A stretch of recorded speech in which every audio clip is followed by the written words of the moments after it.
একটা পিঠা দিয়ে পরিবারের সবার পেট ভরে যাবে। আসসালামু আলাইকুম। আমার সহজ রান্নাঘরে আপনাদের সবাইকে স্বাগতম। এই রেসিপির জন্য এখানে আমি একটা মিক্সির বোল নিয়ে নিচ্ছি 2 কাপ সুজি, দিয়ে দিচ্ছি হাফ চামচ লবণ। লবণটা দিয়ে আমি একটু সুজির সাথে লবণটা মিশিয়ে নিলাম। মিশানো হয়ে গেছে, আমি এখানে জাল করা ঘন দুধ দিয়ে দিচ্ছি 2 কাপ।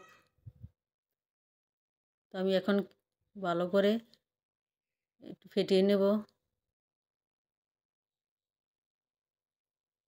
একটু ঘন বেশি হয়ে গেছে, এখন আমি আরেক কাপ দুধ দিয়ে দিচ্ছি, দিয়ে 5 মিনিটের মতো ফেটিয়ে নেব। ফেটানো হয়ে গেছে, এখন আমি ঢাকনা দিয়ে ঢেকে আধা ঘন্টা রেখে দেব।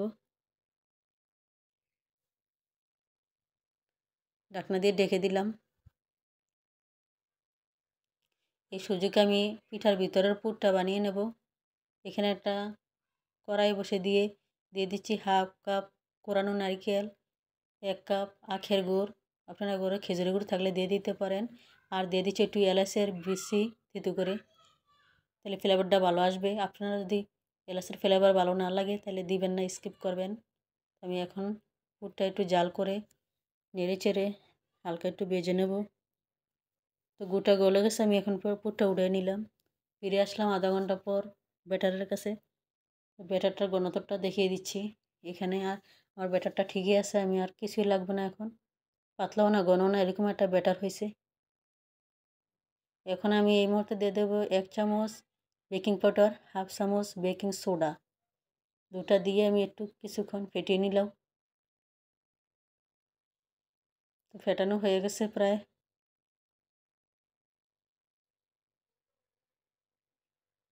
তো ফেটানো হয়ে গেছে, আমি এখন এই পাতিলটার মধ্যে পিঠাটা সেট করব। এখানে আমি পাতিলের মধ্যে একটু তেল ব্রাশ করে নিলাম। দেখেন তেল ব্রাশ করে নিচ্ছি। এই পাতিলের মধ্যে আজকে আমি এই পিঠাটা বানাবো। এখানে আমি অর্ধেক ব্যাটার ঢেলে দিচ্ছি।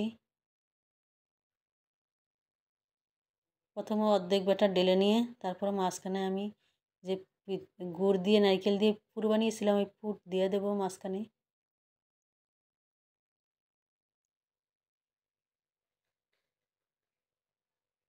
তো পুরোটা পুরে আমি বসিয়ে দিচ্ছি মাঝখানে। দেওয়ার পরে বাকি ব্যাটারটা আমি উপর দিয়ে ঢেলে দেবো।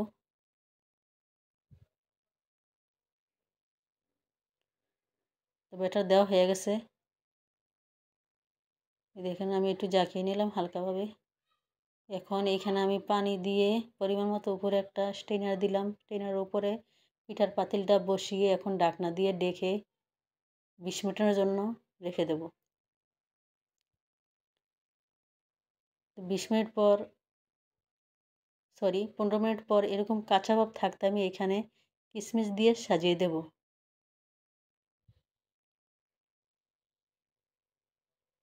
তাহলে দেখতে ভালো লাগবে, খেতেও ভালো লাগবে।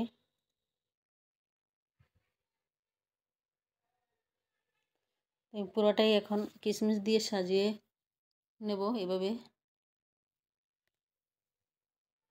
পুরোটা সাজিয়ে নেওয়া হয়ে গেছে, এখন ঢাকনা দিয়ে আমি 5 মিনিটের জন্য রেখে দেব। 5 মিনিট পরে পিঠাটা আমি এখন একটু চেক করে নেব, এটা কাঠি দিয়া হয়েছে কি না। কাঠিটা একদম ক্লিন আসছে, মানে হয়ে গেছে পিঠাটা। এখন পিঠাটা আমি এখান থেকে উঠিয়ে ঠান্ডা করে নিলাম। ঠান্ডা করে এখানে আমি একটা মোল্ড আউট করে নেব প্লেটের মধ্যে। এরকম হাত দিয়ে এরকম করলে উঠে আসবে, একদম সহজ। যেহেতু তেল দেওয়া হয়ে গেছে পাতিলের ভিতরে, তেল দিলে এরকম খুব সহজে উঠে আসবে। দেন পিঠাটা কতটা সুন্দর এবং লোভনীয় হয়েছে,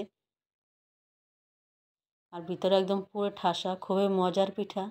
একবার বানিয়ে ট্রাই করবেন। একটা পিঠা দিয়ে পরিবারের সবার হয়ে যাবে, আর খেতে তো অনেক সুস্বাদু, আর খুবই সফট পিঠা, মুখে দিতে একদম মিলিয়ে যাবে। আর ভিতরের পুরের স্বাদের কথা আর কি বলবো, খুবই স্বাদ। দেখেন আমি একটু দেখে দিয়েছি, ভিতরে পুরো ঠাসা একদম। তাই আমার ভিডিওটা যদি ভালো লাগে প্লিজ একটা লাইক দিবেন, শেয়ার করবেন, কমেন্ট করবেন। ভালো থাকবেন সবাই। আল্লাহ হাফেজ।